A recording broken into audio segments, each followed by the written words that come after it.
Alright, so my name is Bryan, and today I will be refuting Kyle's main claim, which states that lowering the minimum legal drinking age, or MLDA, will reduce the amount of teen alcohol-related incidents. Kyle has three secondary claims. One, the reduction of the age restriction would further expose teens to alcohol so that they may become more educated about how alcohol affects them. Two, a lower drinking age would start to change the cultural attitude that America has created for itself. And three, that it will have a positive effect on college campuses. So, in regards to Kyle's first claim, he uses a statistic from the National Institute on Alcohol Abuse and Alcoholism. According to this statistic, 5.4 million people from the ages of 12 to 20 engage in alcoholic activity. He tries to accentuate the lower age limits of the statistic in his speech, hoping to solidify a claim of value. However, further research into this source shows that the evidence is used improperly. The Institute utilizes a survey conducted by the Substance Abuse and Mental Health Services Administration, or SAMHSA for short, which further shows that in the same document in 2013, only 2.1% from the ages of 12 to 13 and 9.5% from the ages 14 to 15 actually drank alcohol in the past month, which is the opposite of what Kyle is trying to infer. Furthermore, he tries to remedy his statistic by utilizing an analogy relating drinking with driving. However, this analogy is flawed as he fails to note the harm that alcohol can cause to underage drinkers.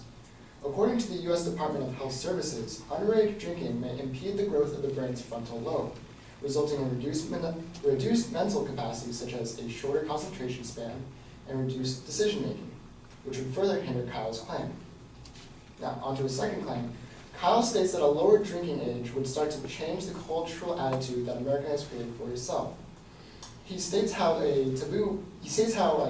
U.S. has created a taboo towards alcohol, which is untrue, and he supports this by giving an example of finding alcohol in the ruins of a Neolithic village in the Yellow River Valley in China. He then infers that alcohol has deep roots in human history, which proves to be insufficient, as finding alcohol in a village does not necessarily mean that it's significant in human history. And the evidence itself does not establish if there is actually a taboo in America.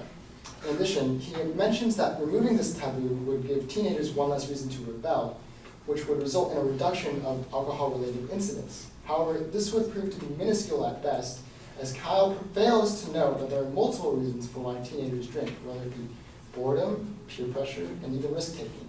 He also fails to mention that most teens tend to rebel against their parents instead of the law. But even with this evidence, Kyle only states that this would be able to lower teen alcohol-related incidents without giving any correlation, hoping that the listener would be able to connect this to his main claim. Now, onto Kyle's last point. He states that a lower drinking age will have a positive effect on college campuses. To support this, he uses a quote from the Middlebury College president, John McCardle, who states that right now we are in an impossible position on college campuses. Why should we be expected to enforce a law that's ignored by 70% of students before they even come to college? McCardle then further states how by lowering the MLDA, colleges can save time and energy from reduced law enforcement. Using this quote, Kyle assumes that many colleges have a method of solely dealing with alcohol, whereas many, such as Cal Poly Pomona, for example, simply use resident advisors and on-campus police who do more than just search for alcohol, and as such, makes me question if such an action would actually have a positive effect. And so, in conclusion, while Kyle tries to make good points on how lowering the MLDA will reduce teen alcohol-related incidents, I found that insufficient evidence and reasoning fails to correlate to his main claim, which leads me to believe otherwise. Thank you.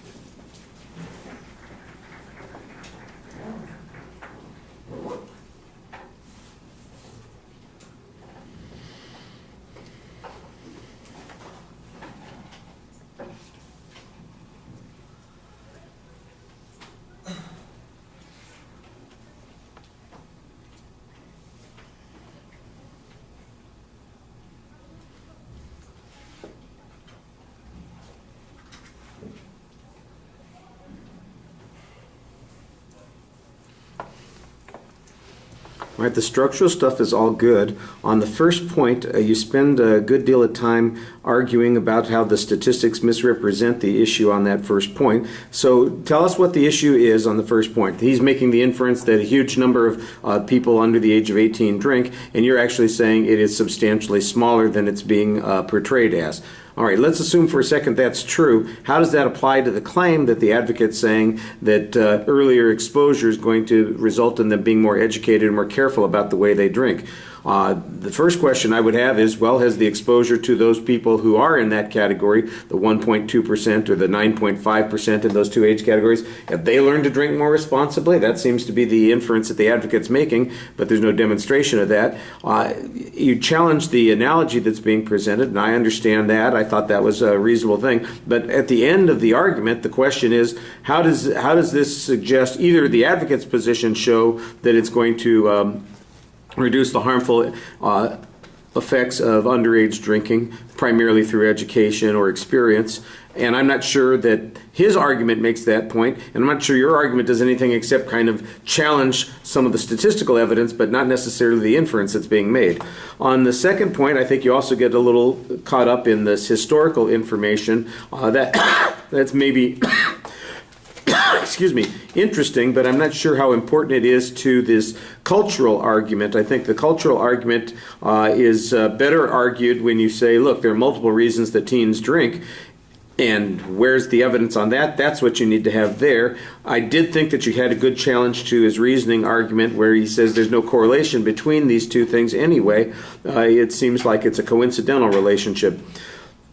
On the last point, I thought you explained why this isn't really likely to be a significant amount of resources. Is it really something they have to worry about? I thought your summary was pretty effective at making the argument. There are probably some stronger issues and evidence that you can apply on a couple of these points. For instance, on the historical information, don't we have historical examples where the drinking age, especially in this country, was lower? And what was the experience there? We don't get any data on that, so I think you're missing a trick on that particular point. All right, thank you.